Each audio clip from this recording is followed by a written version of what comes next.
On the western edge of Idaho, Kent Mann and his son Darren manage Eminem Feedlot, a 500-acre dairy calf feeding operation and crop farm that got its start back in 1947 when Darren's grandfather settled here. My grandparents did a wonderful job of establishing this place and building a great base for us to build upon. And with my dad's vision and the things that he's done and accomplished to grow and improve the operation are just second to none. In the 70s, we started feeding cattle year-round. And then in the 80s, we gradually switched from feeding beef cattle to raising dairy replacement heifers. And we have grown from feeding 1,500 head back in the 50s to feeding over 12,000 head right now. Kent and Darren feel an obligation to share the story of modern agriculture, so they frequently host groups who want to learn more about the operation. The visitors are often surprised to find that in the middle of the feedlot is a 1-acre park with a windmill. We bring groups in here and they can't believe they can be sitting in the middle of 10, 12,000 head of cattle and can't smell anything. There's not dust, there's not flies, there's not odor, and we can tell our story. I love having elementary and teenage kids come out, and they're just like little sponges. They just absorb so much of what they're taught. They've never seen these type of things before, and so it's just a wonderful experience for them to experience firsthand where their food comes from. The Manns have been able to maintain a clean feedlot with the help of an exceptional manure handling system.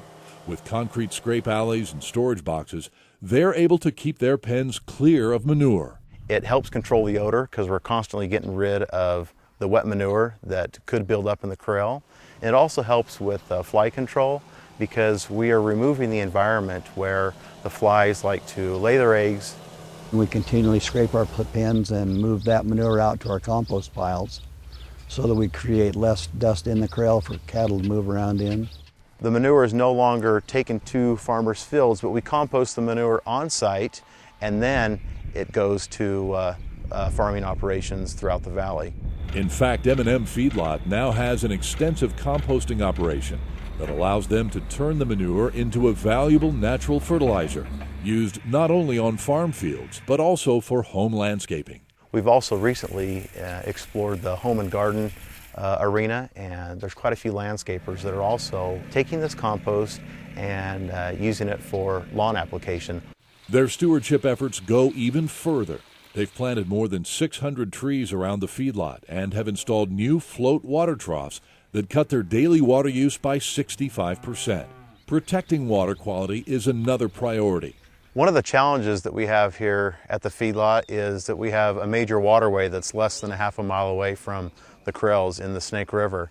And so it's really important that we keep all of our water on site here at the feedlot and don't allow for any discharge or runoff from our fields. Below each corral, we've built large lagoons, and then we've lined them with at least a foot of clay and made kind of an impermeable barrier so that water cannot exit the premise and go to the waters of the U.S. or to seep into the groundwater.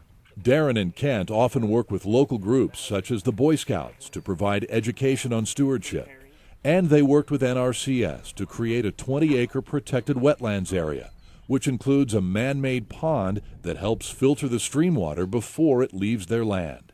We have worked with NRCS and we have diverted it about 1,800 feet and made a 12-acre pond or a large pond that water is able to settle down, and it's cleaner when it leaves here than when it arrived here. It gives our neighbors a place to go, place to hunt, a place to fish, a place just to go for a walk.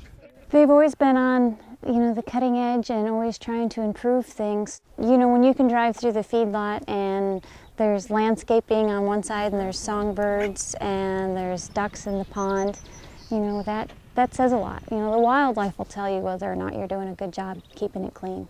The Manns have also taken steps to improve air quality. They cut feed dust by building a covered facility where the feed trucks load, and have added 150 sprinklers to dampen dust in their corrals. For Eminem Feedlot and the Mann family, all these efforts and more reflect their belief that good environmental stewardship must be an everyday business practice. You can't always be the biggest, but you can always be the best. And that's our goal here, is to be the best. I don't know if we've done everything that's possible, but we've done our best. We feel good about what we've done, but we also know that there's always room to improve and to become better, and we look forward to future challenges that lie ahead of us. We have a social responsibility to be good environmentalists and to do the very best we can to improve agriculture.